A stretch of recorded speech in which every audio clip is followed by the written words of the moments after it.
All right, well, speaking about Michigan versus Washington, let's talk through some playoff predictions. So obviously we have Michigan versus Alabama happening in the first round. The other, that's what number one versus number four. The other matchup is number two versus number three, Texas Washington. I don't know if we need to get into like the Florida State stuff. I think everybody can pretty much agree that they got screwed, right, guys? I mean, there's nothing.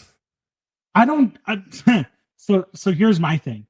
Okay. Is I don't think I'm gutted for Florida State. Yeah. I'm gutted for Jordan Travis. That tweet he put out after the selection was heartbreaking. Yeah. Heartbreaking. But two things can be true at the same time. Mm-hmm. Florida State did get screwed out of an opportunity to compete for a national championship. But I think the committee put the four best teams in the playoff. I do. I think they got it right. I think the committee got it right. I don't know what benefit there is to including Florida State because you feel an obligation to, and having them sacrificing them to Washington or Michigan. I really don't see the benefit in that. And Florida State's defense is awesome. But with Tate Rodemaker in there, I think Alex Kirshner of Split Zone Duo made this point. They're upgraded Iowa. They're Iowa with the added benefit of two NFL wide receivers. Quite the benefit. Quite the benefit. But still, they haven't been effective since Jordan Travis went down. And that's unfortunate. And that's not a detriment to the rest of Florida State's team. That's a compliment to how incredible Jordan Travis was and is as a player. No, for sure. He was a top 5 quarterback in college football. I don't think anybody would argue that. Top 5, if you don't agree with that, at least top 10. And when you lose that, and I know everybody wants to say, well, Ohio State went in and they won, the college football playoffs when they had a third string quarterback. I just want to remind people who scored 59 points, as you reminded us. Yes, that. And also, let's remember, I do not mean to disparage this man at all because I'm sure he's a very good coach and he's obviously brought Florida State back from the depths of where they were previously, which they weren't happy with. But Mike Norvell is not Urban Meyer. I mean, I understand thinking, Ohio State did it with a third string quarterback, but let's remember Urban Meyer has won a national championship with 2 different schools. He, has been able to basically bring any school that he's at up from the depths within a few years. Ohio State was Eric, 6 and 7. And then when Urban got there, they went 12-0 or something like that. Yeah. Yep. So, Urban Meyer is just a different breed of coach. So I don't know. From a different era, by the way, too. And that too, from a different era. Yeah. So I'm not trying to say that Florida State didn't deserve it. I think Florida State was the more deserving team, but I agree with you, Spartan Dog. Alabama was the better team. And so if they are going to go by, let's, vote in the better team. I will say this, though. Watching Michigan's reaction when they announced Alabama's 4th was gold. That's how you know they got it right. That is as closest as you can come to knowing a room full of people crap their pants without smelling it. Oh, the cameras are on us. Yeah. So, Spartan Dog, does that mean you'll be picking Alabama to beat Michigan? Roll Tide.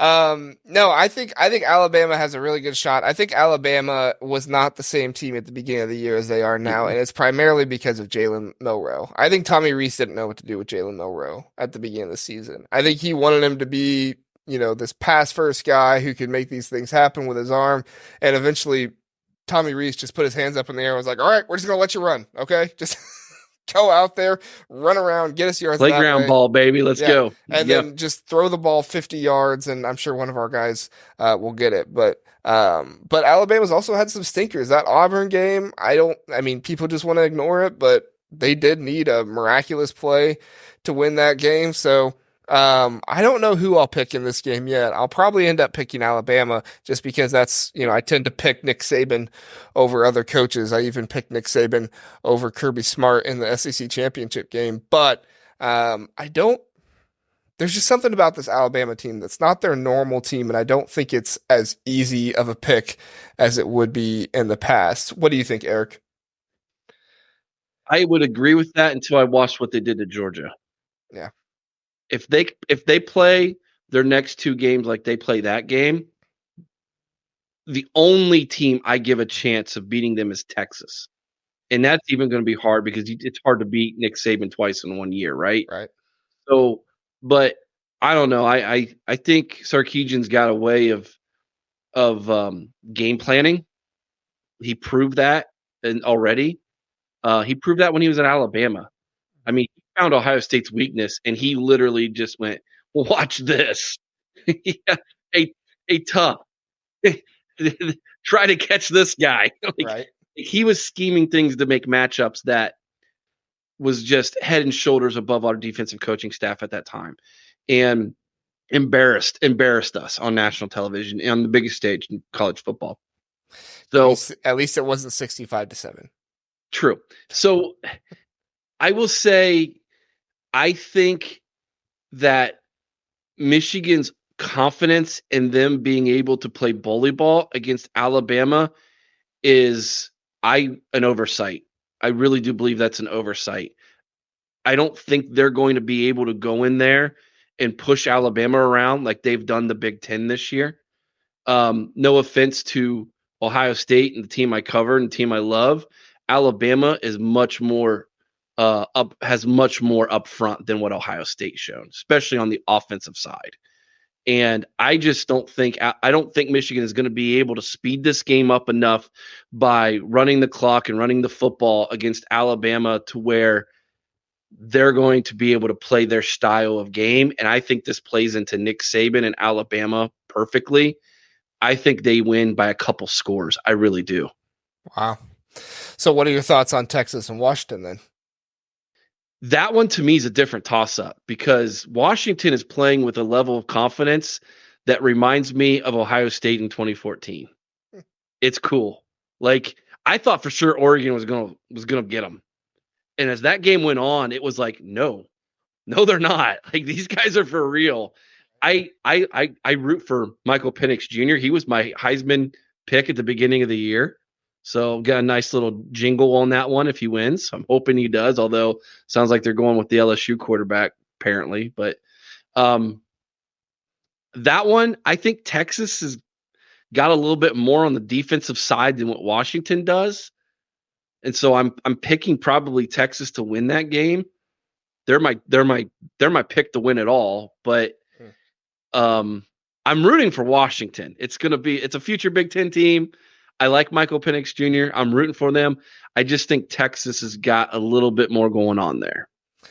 Yeah, and I think Texas has more size on the defensive line than Washington does on the offensive line. I don't remember all of their weights and stuff like that, but Pac-12 offensive lines just don't look the same as, the down south offensive lines and stuff like that.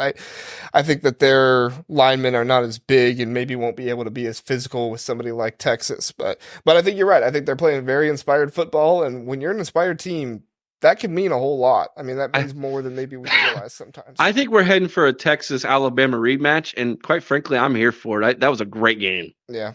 What do you think, Spartan Dog? Texas versus Washington. Texas. It's probably going to go down as one of the top three semifinals of the 4-team era. I mean, it's going to be right up there with Georgia, Oklahoma, the Rose Bowl with Baker and Jake Fromm's freshman year and all that. This game's going to be so much fun. I mean, it's good on good, right? It's an elite offense who can throw it around. They have NFL talent all around the skill positions against, a defense who is nasty, can get to the quarterback, create havoc in the trenches. This game is going to be so much fun. And, I think Washington's offensive line is getting a little discredited. I think at this point it's kind of bell curving a little bit here. I thought they contained Oregon's defense very well in both matchups. Penix did not need to move around a lot. He did not need to escape the pocket. They were able to create holes for the running back. So I'm going to be very interested to see how they hold up against Texas. But yeah, this game is going to rip. It is going to be so much fun. Well, and Penix was willing to stand in there and get hit sometimes too. I mean, there were a few times where he didn't move. He's used to it. He played in Indiana, man. I still remember that stretch that he made against Penn State and all the Penn State fans getting mad and saying, he didn't get it, which I don't know if he did. I don't think he did either, but, I was happy for Michael Penix Jr. that he got it. So, all right. So we all think Texas and Alabama then and the national championship. We all agree I do. with that? Yeah. So we think Texas wins or we think Alabama gets his get back and wins? That's a coin flip, man. Yeah. Yeah, I don't know. I think both teams have improved since then too. Yeah, absolutely. I think Alabama wins it. I just think, I don't know. It just seems like destiny for Nick Saban. He got in this way, and I want to see Texas win. But I want to see Texas win just so we can see Matthew McConaughey get the national championship trophy and go, all right. I gotta see it. That's gonna mean more to him than the Oscar. That's gonna. He's like, all right. Love it. It's so good.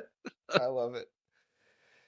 Thanks for listening to the Big Ten Huddle. Please do like and subscribe. We appreciate that. If this was your first time listening, we are the Big Ten Huddle. We cover all things Big Ten football and basketball. We have a long episode every Sunday, Tuesday, and Wednesday night, all at 9 o'clock. So come in, check us out. Get in the chat. Let us know what you're thinking. We would love to have you join us and learn more about the Big Ten.